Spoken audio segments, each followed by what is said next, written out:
आप सभी लोगों को चैत्र मास की नवरात्रि की हार्दिक शुभकामनाएं और इसके साथ ही नए साल की आप सभी लोगों को अनंत अनंत हार्दिक शुभकामनाएं।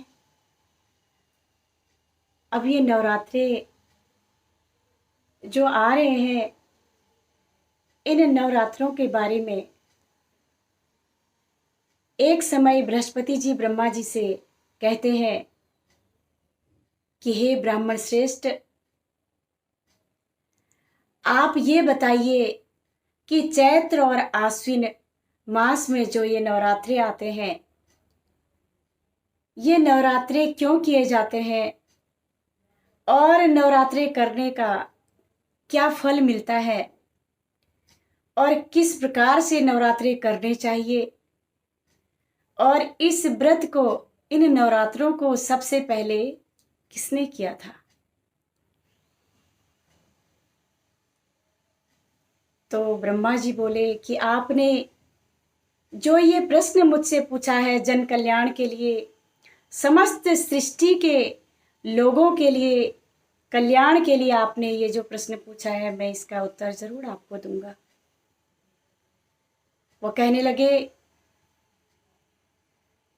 कि उस समय एक अनाथ ब्राह्मण था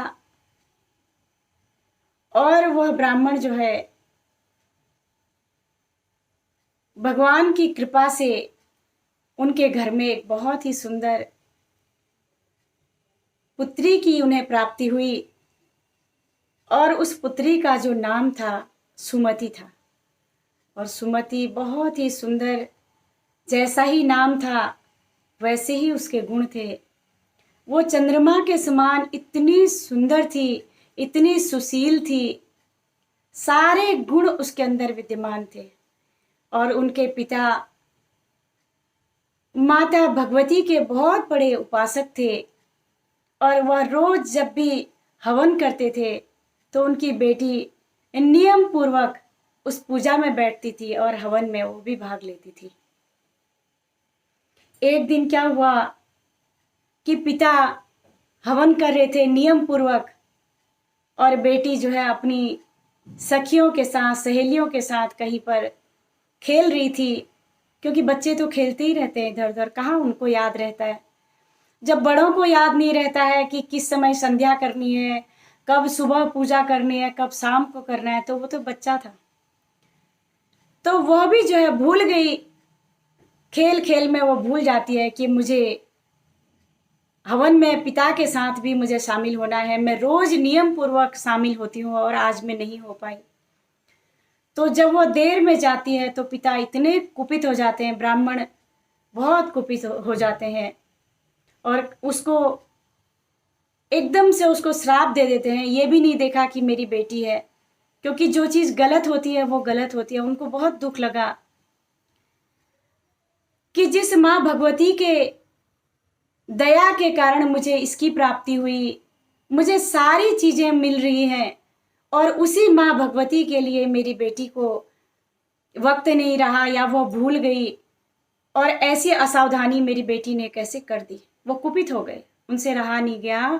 क्रोध में उन्होंने अपनी बेटी को श्राप दे दिया और कहा कि मैं तेरी जो शादी है मैं ऐसे कोढ़ी व्यक्ति से करूंगा, दुखी व्यक्ति से करूंगा, ताकि तेरा जीवन जिंदगी भर तुझे ये जो तूने अपराध किया है इसका फल तुझे भुगतना पड़ेगा।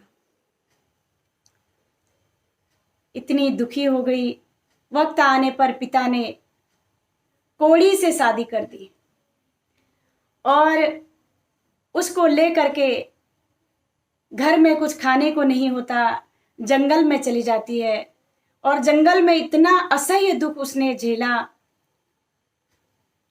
और वहां पर जो है उसके दुख को देख करके, कुछ उसके प्रारब्ध थे, कुछ अच्छे कर्म थे। क्योंकि देखो बहुत सारे लोग होते हैं, वो मुझसे पूछते हैं कि दीदी, कुछ लोग इस संसार में ऐसे होते हैं जो इतना बुरा काम करते हैं, उसके बावजूद भी भगवान इनको सब कुछ क्यों दे देते हैं। लेकिन उनको ये नहीं पता होता है कि वो पूर्व जन्म का जो प्रारब्ध है वो उनको मिल रहा है, लेकिन जो अभी कर रहे हैं वो आगे मिलेगा। क्योंकि कर्मों की गति बहुत गहन होती है। जो कर्म करता है उपभोग तो उसे जरूर करना ही पड़ता है। ऐसे ही उसके प्रारब्ध थे, जिसके कारण माता भगवती प्रकट हो जाती है और वो देखती है कि पूछती है आप कौन हो। तो माँ भगवती कहती है बेटा मैं माता भगवती हूँ और मैं तुझ पर बहुत द्रवित हूं, मुझे दया आ रही है, मैं तेरी क्या मदद कर सकती हूँ तू बता। कहती है कि माँ अगर आप प्रकट हो ही गए हैं तो आप मुझे बस इतना ही कर दीजिए, मेरे पति का कोढ़ दूर कर दीजिए। तो माता रानी जो कहती है वो कहती है कि बेटा ये प्रारब्ध में तू किसी एक भील के घर में तूने जन्म लिया था और वहां पर तूने इतनी सेवा की, 9 दिन तक तूने भोजन ग्रहण नहीं किया, तू ऐसी पतिव्रता थी और तूने अपने पति की सेवा की थी और 9 दिन भूखे प्यासे रह करके उस समय जो तूने व्रत किया था उन व्रत का तुझे आज पुण्य मिल रहा है। और उस व्रत के प्रभाव से तू एक दिन का जो व्रत तूने किया था तो उसका इतना प्रभाव है, उसी से तेरा पति कोढ़ से दूर हो जाएगा। तो उसने ऐसा ही किया और उसका पति जो है सुंदर कांतिवान एकदम स्वस्थ सुंदर हो गया देवी माँ की कृपा से। और देवी माँ से प्रार्थना करने लगी, इतनी खुश हो गई वह ब्राह्मणी, अपने पति को देख करके देवी माँ की स्तुति करने लगी। हे दुर्गे, आप दुर्गति को दूर करने वाली, तीनों लोगों का संताप हरने वाली, समस्त दुखों को दूर करने वाली, रोगी मनुष्य को निरोग करने वाली, प्रसन्न हो, मनवांछित वर देने वाली और दुष्टों का संहार करने वाली, दुष्टों का नाश करने वाली, जगत की माता हो। हे अम्बे, मुझे निरपराध अबला को मेरे पिता ने कुष्ठी मनुष्य के साथ विवाह कर मुझे घर से निकाल दिया था। पिता के तिरस्कारित ऐसा निर्जन वन और तिरस्कार करने के बाद मैं ऐसे निर्जन वन में विचर रही थी और आपने मेरी इस विपदा को देख करके आपने मेरा उद्धार कर दिया। हे देवी, मैं आपको प्रणाम करती हूँ, मैं आपको प्रणाम करती हूँ, आप मेरी रक्षा करो, आप मेरी रक्षा करो। ऐसी प्रार्थना वह करती है और माता रानी उस पर प्रसन्न हो जाती है।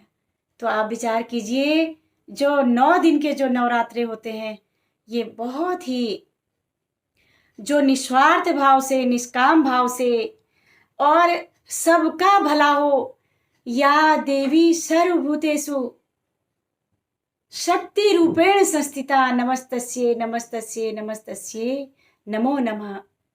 हे देवी, आप शक्ति स्वरूप हो और आपकी जय हो, आपकी जय हो, आपकी जय हो। सर्व मंगल मांगल्ये, हे देवी सबका मंगल हो, सबका कल्याण हो। जो इस भाव से जो इस व्रत को रखते हैं, मन में कटुता नहीं आने देते, कलुषित विचार, गंदे विचारों को नहीं आने देते हैं। दिन रात अखंड ज्योत जलाने से कुछ नहीं होता। अगर मन में दुर्भावनाएं हैं, कलुषित विचार हैं, तो आपको वो फल नहीं मिलेगा जो इस देवी को, जो सुमति को मिला था।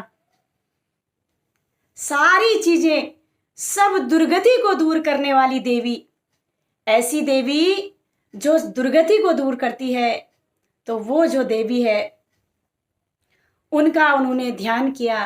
तो हम और आप भी करते हैं, क्यों हमारे रोग दूर नहीं होते, क्यों हमें मनवांछित फल नहीं मिलता? उसके पीछे बहुत बड़े बड़े कारण छुपे हुए हैं। उन्हीं कारणों में से एक कारण है कि इन नवरात्रों में देवी शक्ति की उपासना के लिए हमें हमारे अंदर जो चक्र हैं उन चक्रों में ईश्वर का, शक्ति का ध्यान करके उन चक्रों को खोलना होता है। साधना 9 दिन की साधना होती है। जो प्रथम जो माँ थी वो माता शैलपुत्री, और इनका पूजन किया जाता है, जप किया जाता है। मूलाधार में ध्यान करके इनके मंत्र को जपते हैं तो धन धान्य, ऐश्वर्य, सौभाग्य, आरोग्य और मोक्ष प्रदान करने वाली ये देवी मानी गई है। लेकिन कब? जब हम मूलाधार में प्रवेश हो जाएंगे। और मूलाधार क्या है? कितने लोग दुनिया में ऐसे हैं जिनको अपने चक्रों के बारे में पता नहीं है, लेकिन वो जानना भी नहीं चाहते। जब हम ध्यान करते हैं, प्रत्येक चक्र का अपना कार्य होता है। जो मूलाधार चक्र होता है, यहाँ पर जो प्रथम शैलपुत्री जो होती हैं माता, इस दिन मूलाधार की, इन प्राणों की, जहां से हमारे प्राण शुरू होते हैं, उस दिन इसकी साधना की जाती है। तो जिन्होंने जाना है वो साधना करें और उन सुखों को, जो आरोग्य है, जो सुख है, जो धन धान्य है, जो ऐश्वर्य है, जो सब कुछ उस मूलाधार से जितनी चीजों की प्राप्ति हो सकती है हम कर सकते हैं। माता शैलपुत्री और उनका ये मंत्र है, ओम ऐं ह्रीं क्लीं शैलपुत्रे नमः। आप भी इस मंत्र का उच्चारण कर सकते हैं।